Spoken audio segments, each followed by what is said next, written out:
Dubai சர்வதேச விமான நிலையம் மூடப்பட்டிருப்பதாக அங்கிருந்து வரும் தகவல்கள் தெரிவிக்கின்றன. ஏனென்று சொன்னால் துபாய்க்கு அண்மையாக துபாய்க்கு மேலால் ஏராளமான ஏவுகணைகள் ஏவப்பட்டு கொண்டிருப்பதாக, அதன் காரணமாக துபாய் சர்வதேச விமான நிலையம் மறு அறிவித்தல் வரை மூடப்பட்டிருப்பதாக தற்பொழுது கிடைக்கப்பட்டுள்ள தகவல்கள் தெரிவிக்கின்றன. உங்களுக்கு தெரியும், துபாய் சர்வதேச விமான நிலையம் என்றது எவ்வளவு ஒரு மிக முக்கியமான ஒரு புள்ளி. ஒரு நாளைக்கு எத்தனை விமானங்கள், எத்தனை பயணிகள், லட்சக்கணக்கான பயணிகள் போயிட்டு வர ஒரு இடம்தான் துபாய் சர்வதேச விமான நிலையம். எனவே அது மூடப்பட்டிருக்கிறது. இன்னுமே ஏற்கனவே நிறைய விமான சேவைகள் ரத்து செய்யப்பட்டிருக்கிறது. நிறைய பயணிகள் அந்தந்த இடங்களில் தேங்கி போயிருக்கின்றார்கள்.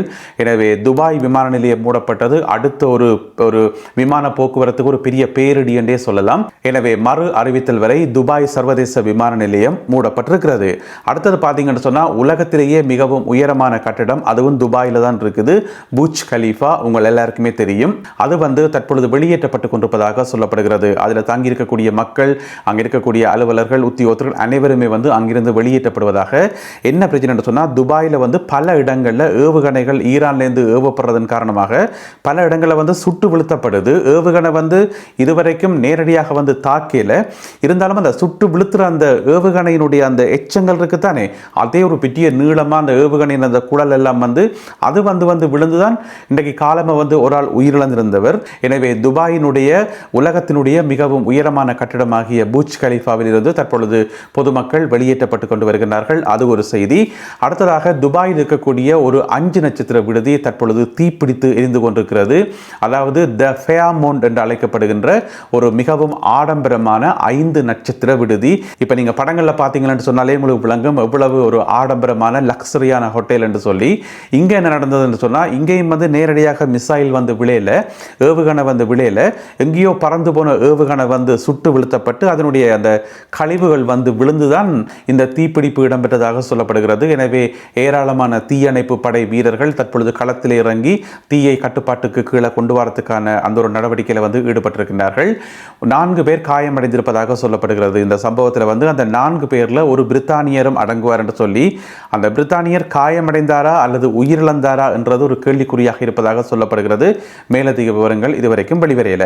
இதுக்கிடையில துபாய் அரசாங்கம், அதாவது ஐக்கிய அரபு அமீரக அரசாங்கம் பொதுமக்களுக்கு ஒரு முக்கியமான எச்சரிக்கை ஒன்றை விடுத்திருக்கிறது. தயவு செய்து புகைப்படங்கள், வீடியோக்களை பகிர வேண்டாம் என்று சொல்லி சமூக வலைத்தளங்களில்.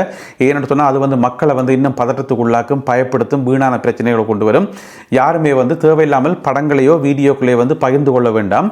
அப்படி பகிர்ந்தால் 2 லட்சம் திராம் தண்டப்பணமாக அறவிடப்படும் அல்லது சிறைச்சாலைக்கு செல்ல வேண்டி வரும், சிறையில் அடைக்கப்படுவீர்கள். அதனுடைய பெறுமதி பார்த்தீங்கன்னு சொன்னால் கிட்டத்தட்ட 40,400 பவுண்ட்ஸ் கிட்ட வருது. எனவே அவ்வளவு குற்றப்பணம் செலுத்த வேண்டி வரும் என்று சொல்லி துபாய் அரசாங்கத்தால் அறிவிக்கப்பட்டிருக்கிறது. ஈரானிலிருந்து ஏவப்படுகின்ற ஏவுகணைகள் பஹ்ரைனை தாக்கியிருப்பதாக இன்னும் ஒரு தகவல் ஒன்று வெளியாகி இருக்கிறது. அதாவது பஹ்ரைனினுடைய தலைநகர் மனாமாவில் இருக்கக்கூடிய மக்கள் குடியிருப்புகள் மீது ஈரானிலிருந்து ஏவப்பட்ட ஏவுகணைகள் தாக்கியதன் காரணமாக பல மக்கள் குடியிருப்புகள் தீப்பிடித்து எரிவதாக சொல்லப்படுகிறது. அங்கும் கூட ஏராளமான தீயணைப்பு படை வீரர்கள் தற்பொழுது களத்தில் இறங்கியிருக்கிறார்கள். தீயை கட்டுப்பாட்டின் கீழ் கொண்டு வரும் நடவடிக்கையில் அவர்கள் ஈடுபட்டிருப்பதாக சொல்லப்படுகிறது. இப்ப பாத்தீங்கன்னு சொன்னா, இந்த காணொளி ஒளிப்பதிவு செய்யக்குள்ள ஈரான்ல நேரம் இரவு 9 மணி. அப்ப இரவு தாக்குதல்கள் இப்ப தொடர்ந்து நடந்து கொண்டிருப்பதாக சொல்லப்படுகிறது. அதாவது அமெரிக்காவும் இஸ்ரேலும் சேர்ந்து ஈரான் மீது இரவு நேர தாக்குதல்களை நடத்துகின்றன, அது ஒரு பக்கம். அதே நேரம் ஈரானும் ஏனைய நாடுகளை குறிவைத்து இரவு நேர தாக்குதல்களை ஆரம்பித்திருப்பதாக சொல்லப்படுது. என்ன பிரச்சனை சொன்னா, ஏன் இந்த நாடுகள் எல்லாம் தாக்கப்படுது? பஹ்ரைனா இருக்கலாம், குவைத்தா இருக்கலாம், கட்டாரா இருக்கலாம், அல்லது துபாயாக இருக்கலாம். ஏன் இவையெல்லாம் இலக்கு வைக்கப்பட்டு தாக்கப்படுகின்றன? ஏன் 5 ஸ்டார் ஹோட்டல் மேலே எல்லாம் எரிகணை விழணும் என்று கேட்டீங்கன்னு சொன்னா, ஏற்கனவே ஈரானிய அரசாங்கம் அறிவித்திருந்தது, மத்திய கிழக்குல தனிய அமெரிக்க இலக்குகளையோ இஸ்ரேலிய இலக்குகளை மட்டுமோ நாங்கள் தாக்க போறதில்லை, மாறாக அமெரிக்காவுக்கும் இஸ்ரேலுக்கும் பின்னுக்கு நீக்கக்கூடிய மத்திய கிழக்கு நாடுகளையும் நாங்கள் இலக்கு வைப்போம் என்று சொல்லி ஏற்கனவே அறிவித்திருந்தது. அதிலேயும் குறிப்பாக பார்த்தீங்கன்னு சொன்னா, அமெரிக்காவினுடைய சொத்துக்கள் எங்கெங்க எல்லாம் இருக்கோ, இப்ப பார்த்தீங்கன்னு சொன்னா துபாயில ஒரு பெரிய 5 ஸ்டார் ஹோட்டல் ஒன்று இருக்குது. அது ஒரு அமெரிக்க வர்த்தகருக்கு சொந்தமான ஒரு ஹோட்டல் என்று வைங்களேன், அமெரிக்க கம்பெனி ஒன்றுக்கு சொந்தமான ஹோட்டல் உண்டு. அப்போ அது வந்து அமெரிக்காவினுடைய சொத்தாக தான் கருதப்படும். எனவே அப்படியான ஹோட்டல்களும் இலக்கு வைக்கப்படும். அது ஒரு உதாரணத்துக்கு. எனவே அப்படியான சொத்துக்களும் இலக்கு வைக்கப்படும் என்றதைத்தான் ஈரான் வந்து ஏற்கனவே அறிவித்திருந்தது. அதே நேரம் பார்த்தீங்கன்னு சொன்னால் இன்றைக்கு சனிக்கிழமை பின்னேற நேரம் ஈரானினுடைய வெளிவிவகார அமைச்சர் அப்பாஸ் அகர்ச்சி வந்து சில நாடுகளினுடைய வெளியுறவு அமைச்சர்களுக்கு ஃபோன் பண்ணி, அதாவது குவைத், கட்டார், துபாய் இந்த மாதிரியான நாடுகளினுடைய வெளியுறவு அமைச்சர்களுக்கு ஃபோன் பண்ணி என்ன சொல்லியிருக்காருன்னு சொன்னால், தயவு செய்து பொறுப்போடு இருங்கோ, தயவு செய்து அமெரிக்கா அடிக்குதுன்னு சொல்லி அமெரிக்காவுக்கு பின்னால் போக வேண்டாம், உங்களை பாதுகாத்து கொண்டு பொறுப்பாக இருங்கோ. ஏன்னு சொன்னால் ஈரான் வந்து தன்னைத்தானே பாதுகாக்க வேண்டிய தேவை இருக்குது. எனவே எங்களை நாங்கள் பாதுகாக்கிறதுக்கு எந்த எல்லை வரைக்கும் போவோம், என்ன விதமான தாக்குதலையும் வந்து நாங்கள் ஈடுபடுவோம். எனவே உங்களை திருப்பி அடிக்க வேண்டி வரும். எனவே அவதானமாக இருங்கள் என்று சொல்லி எல்லா நாடுகளுக்கும் ஃபோன் பண்ணி, எல்லா நாடுகளினுடைய வெளியுறவு அமைச்சர்களுக்கும் தனித்தனியே ஃபோன் பண்ணி ஈரான் தன்னுடைய செய்தியை வந்து பகிர்ந்து கொண்டதாக சர்வதேச ஊடகங்களில் வந்து செய்தி வழியாக இருக்கிறது. அதே வேளையில் ஈரானினுடைய வெளியுறவு அமைச்சர் அப்பாஸ் அகர்ச்சி வந்து ஐக்கிய நாடுகள் சபைக்கு வந்து ஒரு கடிதம் ஒன்றை அனுப்பியிருக்கின்றார்.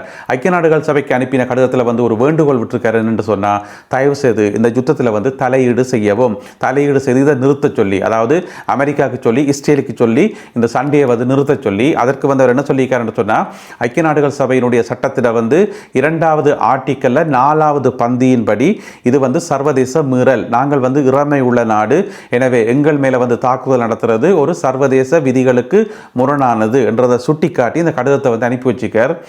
ஐக்கிய நாடுகள் சபைக்கு கடிதம் போடுறதும் ஒன்று தான், அதை கிழிச்சு குப்பைக்க போடுறதும் ஒன்று தான். ஏன்னு சொன்னால் சண்டையெல்லாம் நடந்து முடிஞ்சா பிறகு எல்லாம் முடிஞ்சு 2 வருஷம் கழிச்சு தான் ஐக்கிய நாடுகள் சபை வரும். இது உலகம் முழுக்க நாங்கள் பார்த்த வரலாறு. ஐக்கிய நாடுகள் சபை எப்பயாவது தலையிட்டு உலகத்தில் எங்கேயாவது சண்டையை நிப்பாடி நாங்கள் கேள்விப்பட்டுக்கிறோமா? கட்டஸ் வரைக்கும் இல்லை. இந்த கடிதம் எவ்வளவு பயன்மிக்கதாக இருக்கும் என்றது ஒரு கேள்விக்குறிதான். எனவே பொறுத்திருந்து பார்ப்போம். அமெரிக்காவும் இஸ்ரேலும் இணைந்து ஈரான் மீது ஆரம்பித்திருக்கிற இந்த யுத்தம் கணிக்க முடியாத விளைவுகளை கொண்ட யுத்தம் என்று சொல்லி சர்வதேச போர் வல்லுநர்கள் சொல்கிறார்கள். கணிக்க முடியாத விளைவுகள், என்ன வேணுமென்றால் நடக்கலாம், எப்படியான இழப்புகள் வேணுமென்றால் நடக்கலாம், பல வருடங்கள் கூட இழுபடலாம், எந்த தரப்பில் கூட இழப்புகள் வரும், யார் தோற்பார்கள் யார் வெல்லுவார்கள் ஒன்றுமே தெரியாது. ஏன்னு சொன்னால் 2 பக்கம் மிகவும் சரிசமமான பலம் இருக்குது. 2 பக்கம் என்னென்ன ஆயுதங்கள் வைத்திருக்கிறார்கள் என்று சொல்லி, என்னென்ன ஆயுதங்களை வந்து எதிர்காலத்தில் வெளியில் எடுக்க போறார்கள் சொல்லி ஒன்றுமே தெரியாது. எனவே இந்த யுத்தம் வந்து கணிக்க முடியாத ஒரு யுத்தம் என்று சொல்லி சர்வதேச ஆய்வாளர்கள் தெரிவித்திருப்பதாக பிரித்தானிய ஊடகம் என்று செய்தி வெளியிட்டிருக்கிறது. அதேவேளையில் அமெரிக்க ஜனாதிபதி டொனால்ட் ட்ரம்ப் அவர்களை பொறுத்தவரைக்கும் ஈரான் மீது தாக்குதல் நடத்தணும் என்று சொல்லி அவர் எடுத்த முடிவு இருக்குத்தானே, இந்த முடிவு அவர் எடுத்த முடிவுகளில் வந்து மிகவும் மோசமான முடிவு என்று சொல்லியும் ராணுவ வல்லுநர்கள் சொல்கிறார்கள். ஏற்கனவே டொனால்ட் ட்ரம்ப் அவர்களால் வந்து நிறைய முடிவுகள் எடுக்கப்பட்டது. அமெரிக்காலையும் சரி சர்வதேச ரீதியாகவும் சரி நிறைய முடிவுகள், வரி விதிக்கிறதாக இருக்கலாம், குடியேறிகளை வெளியேற்றதாக இருக்கலாம், கிரீன்லாந்தை தாங்கோன்னு சொல்லி கேட்கிறதாக இருக்கலாம். இந்த மாதிரி நிறைய முடிவுகள் வந்து டொனால்ட் ட்ரம்பால் எடுக்கப்பட்டது தானே. அந்த முடிவுகள் எல்லாத்திலையும் வந்து மிகவும் பாரதூரமான ஆபத்தான மோசமான முடிவு இந்த முடிவு தான், ஈரானை தாக்கணும் எடுத்த அந்த முடிவு தான் என்று சொல்லியும் இராணுவ வல்லுநர்கள் சொல்கின்றார்கள். எனவே அதனுடைய விளைவு எப்படி இருக்கும் என்பதையும் நாங்கள் பொறுத்திருந்தான் பார்க்க வேண்டியுள்ளது. இஸ்ரேலிய பிரதமர் பெஞ்சமின் நெத்தன்யாகு அவர்கள் அமெரிக்க ஜனாதிபதி டொனால்ட் ட்ரம்ப் அவர்களுக்கு தொலைபேசியில் தொடர்பு கொண்டு சில முக்கியமான விஷயங்களை பரிமாறி இருக்கின்றார். 2 தலைவர்களும் என்ன கதைச்சு என்று சொல்லி தெரியல, அதனுடைய விவரங்கள் வெளிவரையில. இருந்த போதிலும் கூட தான் போன்ல கதைக்குள்ள அந்த படத்தை வந்து இஸ்ரேலிய பிரதமர் பெஞ்சமின் நெத்தன்யாகு வெளியிட்டிருக்கார். இங்க பாருங்க, நான் இப்படித்தான் போன்ல காய்ச்சினான்னு சொல்லி அந்த படம் வெளியிடப்பட்டதுக்கு இன்னும் ஒரு காரணம் இருப்பதாக ஆய்வாளர்கள் சொல்லி நம்ம என்ன சொன்னா, பெஞ்சமின் நெத்தன்யாகு அவர்களுடைய அந்த மேசையில, இப்ப நீங்க படத்துல பாருங்க, அவருடைய மேசையில வந்து ஒரு புத்தகம் ஒன்று இருக்குது. அந்த புத்தகம் வந்து என்னன்னு சொன்னா allies at war, allies at war, அதாவது யுத்தத்தின் நண்பர்கள் என்ற யுத்தத்தின் கூட்டாளிகள் என்று சொல்லி நாங்கள் சொல்லலாம். எனவே அப்படிப்பட்ட ஒரு புத்தகம் வந்து மேசையில் கிடக்குது. அது வழக்கமாக இருக்கிற புத்தகமா அல்லது இன்றைக்கு அந்த புத்தகத்தை கொண்டு வச்சு போட்டு எடுத்த படமான்னு சொல்லி தெரியல. ஏனென்று சொன்னால் இந்த யுத்தத்தினுடைய கூட்டாளிகள் வந்து இஸ்ரேலும் அமெரிக்காவும் தானே. அதோட தன்னுடைய கூட்டாளிக்கு தானே அவர் ஃபோன் பண்ணி ஃபோனில் கதைக்கிறார். எனவே அந்த புத்தகத்தை வந்து சிம்போலிக்காக இருக்கட்டும் என்று சொல்லி மேசையில் வச்சாரா இன்னும் தெரியல. அந்த படம் வந்து இப்பொழுது சமூக வலைத்தளங்களில் வந்து பரவி கொண்டிருக்குது. இஸ்ரேலிய பிரதமர் பெஞ்சமின் நெத்தன்யாகு அவர்கள் அமெரிக்க ஜனாதிபதியுடன் தொலைபேசியில் கதைக்கின்ற அந்த புகைப்படம். இதுக்கிடையில் வந்து அமெரிக்க ராணுவம் ஒரு புகைப்படம் ஒன்றை வெளியிட்டிருக்கின்றார்கள். என்னென்னு சொன்னால், அயத்துல்லா அலி காமினி அவர்கள் இருக்கார் தானே, அவர் வசிக்கக்கூடிய அந்த கம்பவுண்ட் இருக்குத்தானே, அந்த என்ன சொல்கிறது, அவருடைய அந்த வசிப்பிட வளாகம் அது வந்து தாங்கள் தாக்கி அளிச்சாங்க இன்றைக்கு காலமே அதனுடைய சேட்டலைட் படம் இதுதான் என்று சொல்லி ஒரு படத்தை வெளியிட்டிருக்கிறார்கள் அமெரிக்க இராணுவத்தினர். அந்த படத்தின்படி அந்த குறிப்பிட்ட ஏரியா முழுக்க அடித்து தரமட்டமாக்கப்பட்டிருக்கிறது. அதில் முழுக்க அப்படியே புகை மண்டலமாக இருக்கிறது. அங்கே வந்து எதுவுமே மிஞ்சி இருக்கிற மாதிரி தெரியல. ஆனால் தாக்குதல் நடக்கும்போது ஆயத்துல்லா அலி காமினி அவர்கள் அந்த இடத்துல இருக்கேல என்று சொல்லி ஈரானிய ஊடகங்களில் வந்து செய்தி வெளியிடப்பட்டுள்ளது. யுத்த களத்திலிருந்து மேலதிக தகவல்கள் கிடைக்கின்ற போது அவற்றையெல்லாம் தொகுத்து கொண்டு இன்னும் ஒரு காணொளியில் உங்களை நான் சந்திக்கின்றேன். அதுவரை நன்றி, வணக்கம்.